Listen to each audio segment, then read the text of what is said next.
What's up, guys? Today I'm doing a video on a really cool shotgun. This is the Winchester 1887 copy. It's actually the PW87 imported by Century Arms. When I mentioned this on Facebook that I was getting one of these, I expected to get a lot of hate, because it's a Chinese-made shotgun. But to my surprise, a lot of people like this shotgun. A lot of people who own it rant and rave about how much fun it is to shoot, and it is.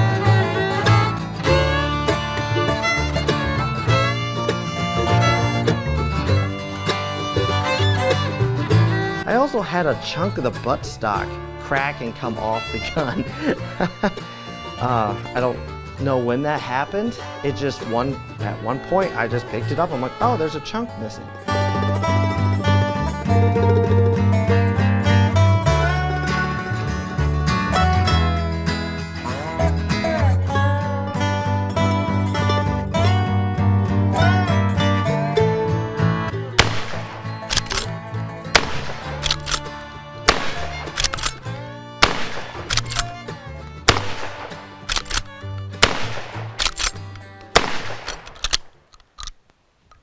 It's far from what I would call reliable.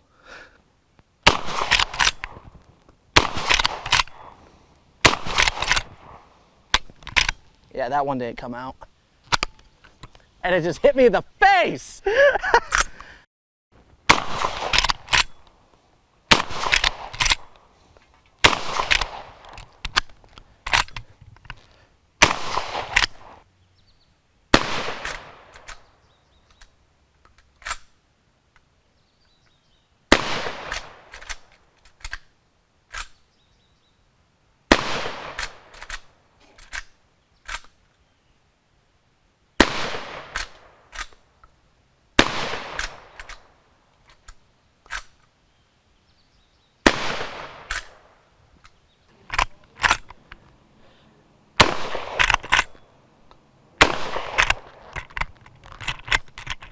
Come on. It landed perfectly on my head. That is funny.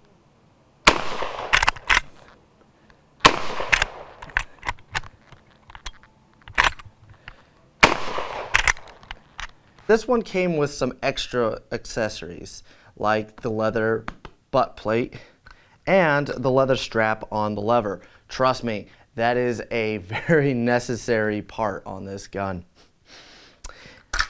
The action requires a lot of force to operate reliably. You almost have to smack it forward when you're working it. And actually, when it's pulling out the shell below it actually acts as an ejector. So the extractors are pulling it out, and then the shell below it helps eject the round. So the last round, it'll sometimes eject, but most of the time it just sticks straight up in the air. All right. Gonna try it again.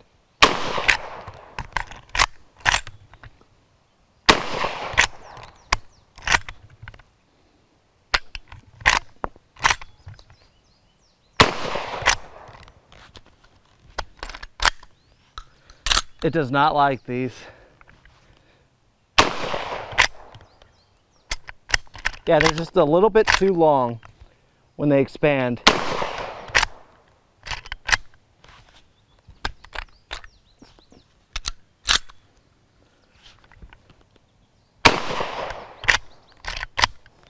So when you fire the gun and you're trying to extract it, that crimping at the front of the shell has expanded, and there's just barely enough room for it to eject out.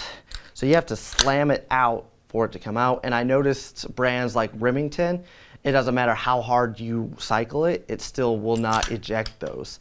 A lot of people who I've talked to about this issue say that this gun prefers 2.5-inch shells, which I don't really see those things around. Mostly what I find is 2 3/4. So that could be something that would increase the reliability of this shotgun. I'm not sure, but I will say it loved Winchester AA, but we'll see.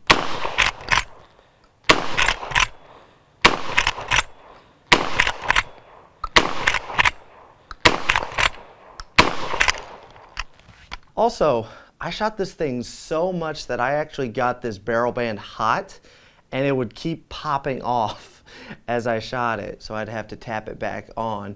So it's on there snug, but I got it hot enough that it would just keep coming off.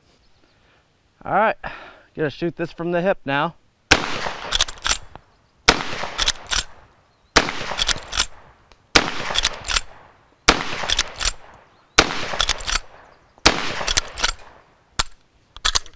I guess it works from the hip.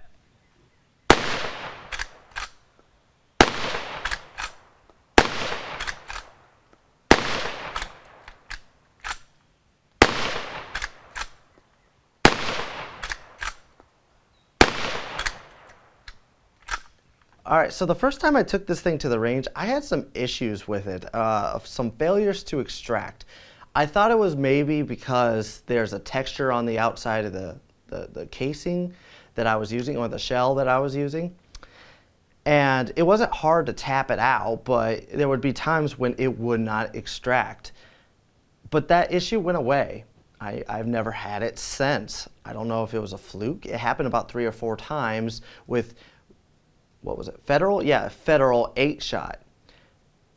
I shot some Federal 7.5s, and it seemed to like that. So I don't know if it was a fluke or what, but I have not run into that issue since.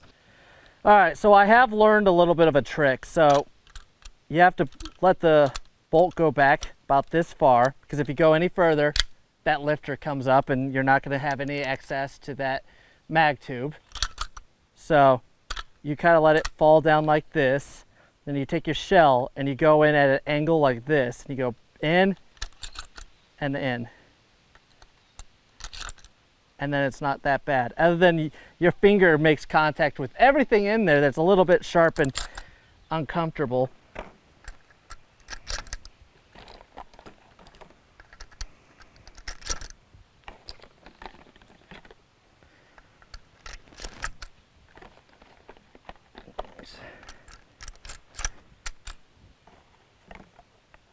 Okay.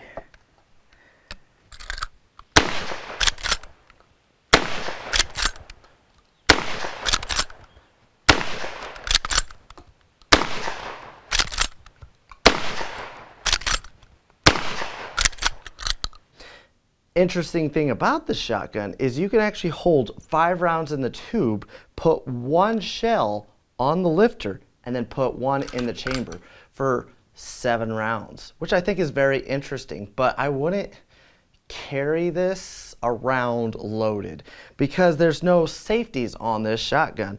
The only thing you could do is let the hammer go forward, and it is textured. You can pull it back to half cock. I will say it's kind of uncomfortable to do that, and you got to be careful because, you know, I haven't tested this, but I don't think there's anything blocking that firing. It doesn't feel like it. So if you're cocking it and you lose your grip, you could potentially fire the weapon. And even at half cock, you never know, especially since you have to cock it completely, and it's really kind of, it's recessed, it's aggressively cut, the serrations, but it is just kind of uncomfortable.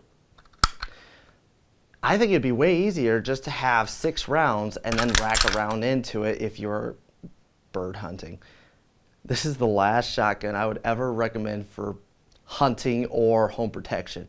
This is a fun range gun. I don't know why anybody would seriously depend on it, but if you're going to, my suggestion would be leave the chamber empty.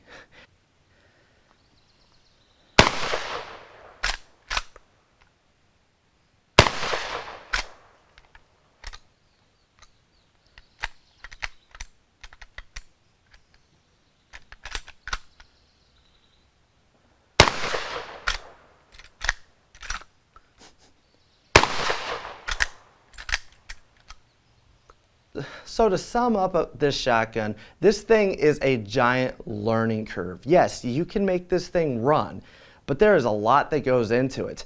When you're loading the shell, you have to go in at an angle and push it in. When you're working the action, you have to be very aggressive with the lever. You have to find the right shells so that the crimping will clear and eject reliably. Everything about this shotgun is a learning curve, but it's worth it. It is so much fun to shoot. I actually really enjoy it. A lot of people know this shotgun from the Terminator, where it's cut off and shortened, but I kind of like it more like this, like a cowboy shotgun. There's a lot of cowboy action shooters that swear by this shotgun.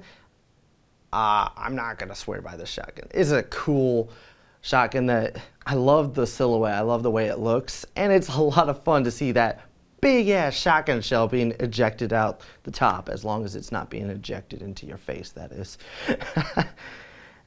But the stock and the bluing, they just seem a little bit cheaper, but for a range toy, this thing is strongly built, I guess is a good way to put it.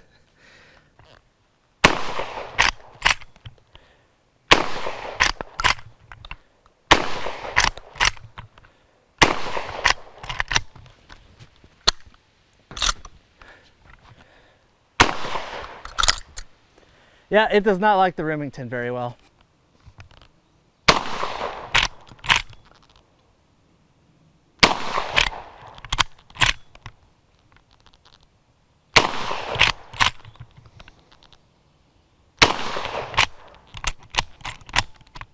Kind of like everything else, just a little bit too long.